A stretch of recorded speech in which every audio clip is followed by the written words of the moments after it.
கிறிஸ்துவுக்குள் மிகவும் பிரியமான சகோதர சகோதரிகளே, இயேசு கிறிஸ்துவின் இணையற்ற நாமத்தில் உங்கள் யாவரையும் வாழ்த்துகிறேன். இந்த நாளிலும் தியானிக்கும்படியாக கர்த்தர் கொடுத்த வார்த்தை யோசுவா 1வது அதிகாரம் 9வது வசனம். நான் உனக்கு கட்டளையிடவில்லையா? பலங்கொண்டு திட மனதாயிரு, திகையாதே, கலங்காதே. நீ போகும் இடமெல்லாம் உன் தேவனாகிய கர்த்தர் உன்னோடே இருக்கிறார். அல்லேலூயா. நீ போகும் இடமெல்லாம் உன் தேவனாகிய கர்த்தர் உன்னோடே இருக்கிறார் என்று சொல்லி யோசுவாவுக்கு ஆண்டவர் இந்த நாளிலே கட்டளையிடுகிறார். மிகப்பெரிய பொறுப்பு இங்கே கைமாறுகிறது. மோசேயிடம் இருந்து யோசுவாவுக்கு மிகப்பெரிய ஒரு பொறுப்பு கைமாறுகிறது. இந்த ஜனங்களை வழி நடத்தக்கூடிய பொறுப்பு. அப்போ இது சாதாரணமான காரியம் அல்ல, சவாலான காரியம். ஏனென்று சொன்னால் இஸ்ரவேல் ஜனங்கள் எப்படிப்பட்ட ஜனங்கள் என்று சொல்லி யோசுவாவுக்கு நன்றாக தெரியும். கலகக்கார கூட்டம். போகிற இடத்துல உள்ள சத்துருக்களை குறித்த ஒரு பயம் யோசுவாவுக்கு இருந்திருக்குமான்னா அதை காட்டிலும் அழைத்து கொண்டு போகிற இந்த இஸ்ரவேல் ஜனங்களை குறித்த ஒரு பயம் கண்டிப்பாக இருந்திருக்கும். இப்படிப்பட்ட ஜனங்கள் என்று அவருக்கு தெரிந்திருக்கிறதுனால அப்போ இந்த கலகக்கார கூட்டத்தை எப்படி நம்மளால வழி நடத்த முடியும் அப்படிங்கிற ஒரு திகைப்பு, ஒரு கலக்கம் அவருக்கு இருந்திருக்கலாம். அப்போ ஆண்டவர் சொல்றாரு, திடமனதாயிரு, திடமனதாயிரு, பலங்கொண்டு திடமனதாயிரு, திகையாதே, கலங்காதே என்று சொல்லி ஆண்டவர் பலப்படுத்துகிறார். அப்போ நமக்கும் கூட நம்முடைய வாழ்க்கையில ஒரு சில பொறுப்புகள் கொடுக்கின்ற பொழுது, ஆண்டவர் நமக்கு அந்த கடமையை செய்யும்படியாக நமக்கு அதை கொடுக்கின்ற பொழுது, ஆண்டவர் நமக்கு இதே வார்த்தையை கொண்டு நமக்கு என்ன செய்யறாரு? நம்மை பலன் கொள்ள செய்கிறார். நீ திடமனதா இரு, நீ பலன் கொள், நீ கலங்காதே, திகையாதே என்று சொல்லி ஆண்டவர் நம்மை பலப்படுத்துகிறார். எது நமக்கு பலன்? அவர் நம்மோடு கூட இருப்பது நமக்கு பலன்.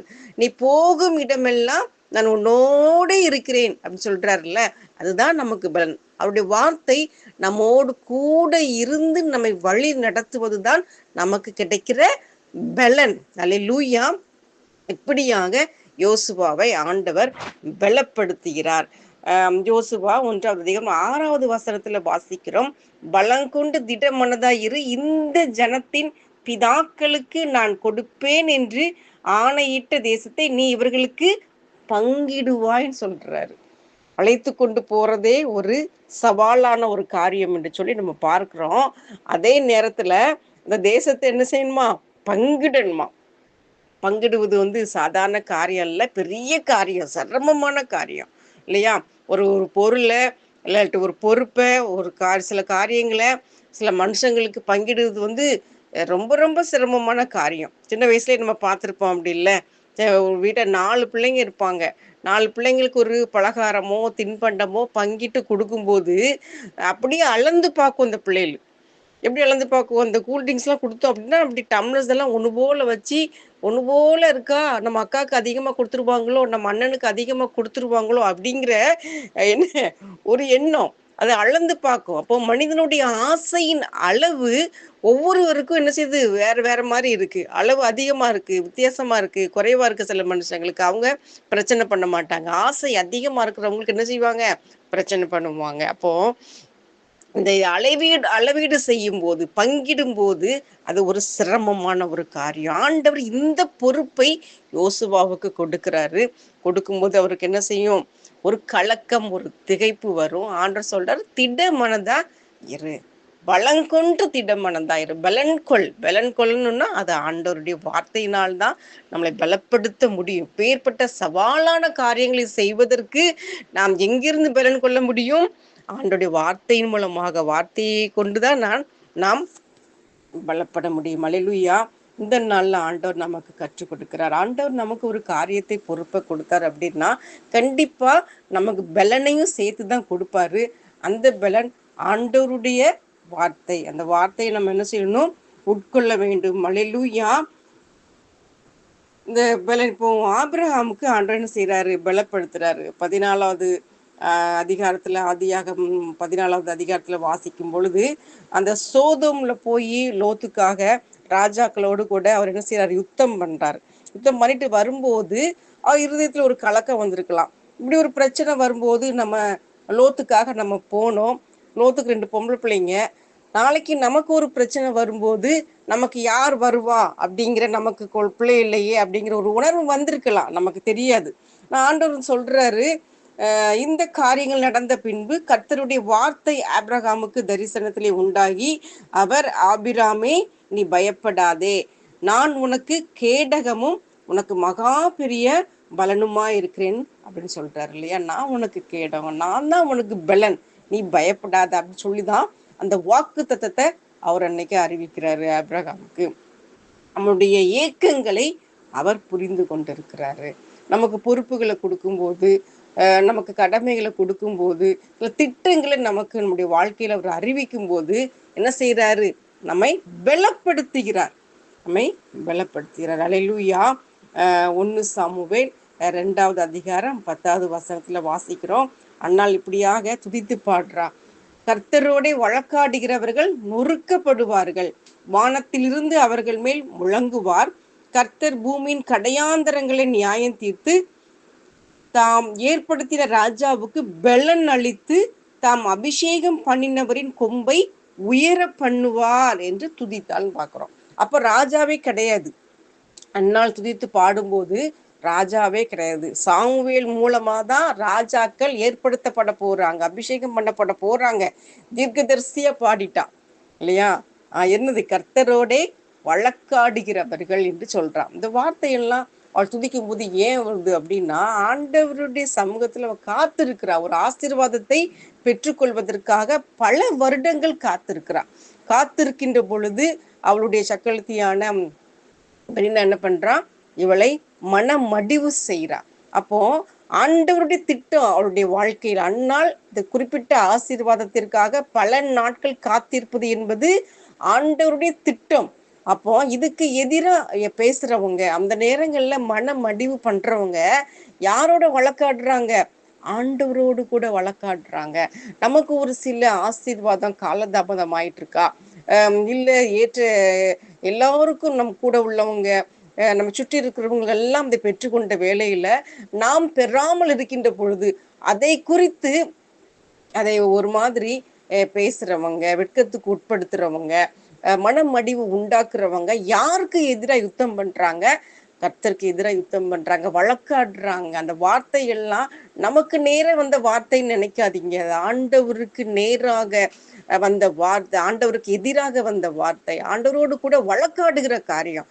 அதனால அவர் சொல்றா, கர்த்தரோடே வழக்காடுகிறவர்கள் நொறுக்கப்படுவார்கள். என்ன நொறுக்கப்படுவார்கள்? இந்த காரியத்தை பார்க்கும்போது ஆண்டவர் நல்ல ஒரு ஆண் பிள்ளையை கொடுத்துட்டார் இல்லையா. அப்ப அதை விட அந்த ஆண் பிள்ளையும் ஆண்டவருக்கே கொடுக்குறா. அப்படியெல்லாம் பார்க்கும்போது நொறுங்கி போயிருப்பா இல்லையா. அதனால நொறுக்கப்படுவார். இந்த வெள்ளம் எங்கிருந்து வருது? ஆண்டவர் கொடுக்கறது. காத்திருந்ததுனால அந்த நேரங்கள்ல நம்ம சோர்ந்து போவோம். காத்திருப்பு ஆண்டோடைய பிள்ளைகளே, தேவ பிள்ளைகளே சோர்வடைய செய்யும் அப்படின்னு சத்துரு நினைச்சான்னா கிடையவே கிடையாது. அது பலப்படுத்தும் நம்மளை. அதிகமா ஆண்டவர் சமூகத்தில் நம்ம அமர்வோம் இல்லையா, ஆண்டோடைய வார்த்தைகளை உட்கொள்ளுவோம். அப்போ அது நம்மை பலனடைய செய்கிறது. அல்லேலூயா. அபிஷேகம் பண்ணினவரின் கொம்பை உயர பண்ணுவார். ராஜாவுக்கு யார் பலன் அளிக்கா? ஆண்டவர் பலன் அளிக்கிறார் அப்படின்னு சொல்லி பாடுறா. அல்லேலூயா. யாத்திராகமம் 15:2 வாசிக்கிறோம், கர்த்தர் என் பலனும் என் கீதமும் ஆனவர், அவர் எனக்கு இரட்சிப்பும் ஆனவர், அவரே என் தேவன், அவருக்கு வாசஸ்தலத்தை ஆயத்தம் பண்ணுவேன், அவரே என்னுடைய தகப்பனுடைய தேவன், அவரை உயர்த்துவேன் சொல்லி தாவீது பாடுறாரு. அவர் என் பலன் அப்படிங்கிறார் இல்லையா. அவர் என் கீதமும் ஆனவர். கீதமும் ஆனவர்னா சந்தோஷம், சங்கீதம் இல்லையா. மகிழ்ச்சியா பாடுறாரு, அதான் கீதம். அவர் என் கீதமும் ஆனவர், என் பலன் ஆனவர், என் கோட்டை, என் அரண் என்று சொல்லி அவர் இவராக பாடுகிறார். நம்முடைய வாழ்க்கையிலும் கூட நமக்கு மகிழ்ச்சி கர்த்தரா இருக்கணும். அப்படிங்கும்போது அவர் நம்ம என்ன செய்யறாரு? பலப்படுத்துகிறார். அவருக்கு நியமித்த ஓட்டத்துல மகிழ்ச்சியோடு ஓட நம்மை ஒப்பு கொடுக்கிற தெய்வ பிள்ளைகளாக நம்ம காணப்பட வேண்டும். அல்லேலூயா. என்னாகமம் 23:22 வாசிக்கிறோம், தேவன் அவர்களை எகிப்திலிருந்து புறப்பட பண்ணினார், காண்டா மிருகத்துக்கு ஒத்த பலன் அவர்களுக்கு உண்டுன்னு சொல்லி நம்ம வாசிக்கிறோம். ஆண்டவர் நமக்கு ஒரு திட்டத்தை கொடுத்திருக்கிறாரு, ஒரு நோக்கத்தை கொடுத்திருக்கிறாரு. அப்படின்னா அப்ப எகிப்து ஜனங்கள் எகிப்தில் இருந்த இஸ்ரேல் ஜனங்களை ஆண்டவர் அழைத்து கொண்டு போகிறார். கூக்குரல் இட்டாங்க கொடுமை நிமித்தமா, இல்லையா? ஆனா கானான் தேசத்தை தாங்கன்னு சொல்லி அவங்க கேட்கல, கூக்குரல் இட்டாங்க அந்த கொடுமை நிமித்தமாக காரணமாக. ஆனா ஆண்டவர் தான் இந்த குறிப்பிட்ட தேசத்தை அவர்களுக்கு என்ன செய்யறாரு, கொடுக்கிறார், தருவேன்னு சொல்லி வாக்குத்தத்தம் கொடுக்கிறார். அப்போ அவர் அழைத்து கொண்டு போகிறார். அழைத்து கொண்டு போகும்போது அதுக்கு உண்டான பெலனை யார் கொடுக்கிறா? அவரே கொடுக்கிறார். காண்டா மிருகத்துக்கு ஒத்த பெலன், சாதாரண பலன், கால்களுக்கு கிடைத்த பலன் சாதாரண மனிதனுடைய கால்களுக்கு கிடைத்த பலன் அல்ல, காண்டாமிருகத்துக்கு ஒத்த பலன். அல்லேலூயா! ஆண்டவர் நமக்கு அப்படிப்பட்ட பலனை, அவர் நம்முடைய வாழ்க்கையில ஒரு திட்டத்தை வகுத்து கொடுக்கும் போது, அவர் நம்மை வழிநடத்தி செல்லுகின்ற பொழுது அதற்குண்டான பலனை, அந்த பகுதியை கடந்து செல்வதற்கு தேவையான பலனை கர்த்தர் நமக்கு தருகிறார். அல்லேலூயா! நம்ம திகைக்க வேண்டிய அவசியம் இல்லை, நம்ம கவலைப்பட வேண்டிய, கலங்க வேண்டிய அவசியம் இல்லை. என்ன? நான் உன்னோடு கூட இருக்கிறேன், நீ போகும் இடமெல்லாம் உன் தேவனாகிய கர்த்தர் உன்னோட இருக்கிறார் என்ற அந்த வார்த்தை தான், ஆண்டவருடைய வார்த்தை தான், வாக்குத்தத்தம் தான் நமக்கு பலன்கிறத நம்ம என்ன செய்யக்கூடாது, மறந்து போகவே கூடாது.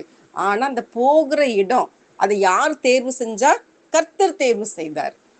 கர்த்தர் தேர்வு செய்து கொடுத்த இடம். நம்மளா தேர்வு செய்து ஒரு காரியத்தை நம்மளுடைய சுய இச்சையின்படியாக, சுய விருப்பத்தின்படியாக ஒரு இடத்துக்கு நம்ம போறோம் அப்படின்னா அவர் நம்மோடு கூட இருப்பார் நம்ம எதிர்பார்க்க முடியாது.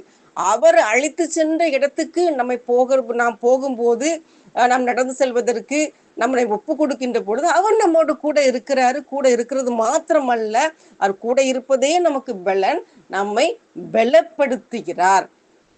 திடமனதா இருக்கும்படியாக, சோர்ந்து போய் விடாதபடிக்கு திடமனதா இருந்து அந்த காரியத்தை நடத்தும்படியான பலனை நமக்கு கர்த்தர் கொடுக்கிறார். அல்லேலூயா! ரோமர் 2:6 வாசிக்கிறோம், தேவன் அவனவனுடைய கிரியைக்கு தக்கதாய் அவனவனுக்கு பலன் அளிப்பார். அப்போ நம்ம கிரியை எப்படி இருக்குன்னு சொல்லி ஆண்டு பார்க்கிறாரு. அதுக்கு உண்டான பலனை கர்த்தர் கண்டிப்பா நமக்கு தர்றாரு. ரோமர் 6:22 வாசிக்கிறோம், இப்பொழுது நீங்கள் பாவத்தினின்று விடுதலையாக்கப்பட்டு தேவனுக்கு அடிமையானதினால் பரிசுத்தமாகுதல் உங்களுக்கு கிடைக்கும் பலன், முடிவோ நித்திய ஜீவன். அப்போ நம்ம பலப்படணும், பலன் அடையணும், எதுவா இருந்தாலும் ஆவிக்குரிய பிள்ளைங்க, ஆண்டவருடைய பிள்ளைங்க, முதலாவது நம்ம எதுல பலன் அடையணும், எதுல பலன் அடையணும் நம்ம வாஞ்சிக்கணும் அப்படின்னா, பரிசுத்தமாகுதல் உங்களுக்கு கிடைக்கும் பலன் என்று வாசிக்கிறோம்ல, அந்த பரிசுத்தமாகுதல் அப்படிங்கிற பலன், அந்த பலன் எனக்கு வேணும்னு சொல்லி நம்ம ஆண்டவர்கிட்ட கேட்கிற பிள்ளைகளா இருக்கணும், இல்லையா? முடிவோ நித்திய ஜீவன். அல்லேலூயா!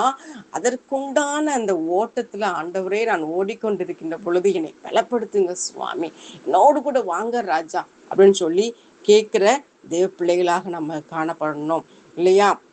நம்ம பாவத்தினின்று விடுதலையாக்கப்பட்டிருக்கிறோம், இல்லையா? அப்போ மறுபடியும் இந்த பாவத்துக்கு அடிமையாய் போய்விடாதபடி நம்ம கவனமா இருக்கணும். அப்போ ஆண்டவர் நம்மோடு கூட இருக்கிறதுக்கு என்ன செய்யணும்? நம்ம ஆண்டவரோடு கூட இருக்கணும், அவருடைய வார்த்தையோடு கூட இருக்கணும். வார்த்தையினால் பலப்படணும். அப்படி பலன் அடைகின்ற வேளையில நம்ம கவலைப்பட வேண்டிய அவசியம் இல்லை, கலங்க வேண்டிய அவசியம் இல்லை, திடமனதா இருப்பான் எல்லா சூழ்நிலையும். வலதுபுறமும் இடதுபுறமும் சாயாத ஆண்டு சொல்றாரு. புத்திமான நடந்துக்கோன்னு சொல்லி யோசுவாவுக்கு ஆண்டவர் அறிவுரை கூறுறாரு. வலதுபுறம் 2 பேர் நம்ம என்ன சத்துரு இருந்துட்டு என்ன செய்வோம்? நம்மள கலங்கடிக்க பார்ப்பான், இல்லையா? அவனுடைய வார்த்தைக்கு மாறாக நடந்து கொள்ளும்படியாக சில அறிவுரைகளை, சில காரியங்களை சொல்லுவாங்க. இடதுபுறம் 2 பேரை வச்சிருப்பாங்க. ஆனா நம்ம நேரா நடக்கணும். ஆண்டவர் நம்ம முன்னாடி போயிட்டு இருக்கிறாரு, நேர் வழி. அதை பின்னாடி நம்ம என்ன செய்யணும்? அவருக்கு பின்னாடி நம்மளுடைய வார்த்தைக்கு கீழ்ப்படி நடக்கிற தேவ பிள்ளைகளாக காணப்படணும். அப்படிங்கிற பொழுது கண்டிப்பா நித்திய ஜீவன் அதனுடைய முடிவா இருக்குங்கிற மாதிரி அது நம்முடைய பலனா இருக்கும். அந்த நித்திய ஜீவனாகி பலனை பெற்றுக்கொள்வதற்கு ஆண்டவருடைய வார்த்தையை கொடுத்து ஆண்டவர் நம்மை பலப்படுத்துவார். அல்லேலூயா! கர்த்தர் தாமே இந்த வார்த்தைகளை ஆசீர்வதிப்பாராக. ஆமென்.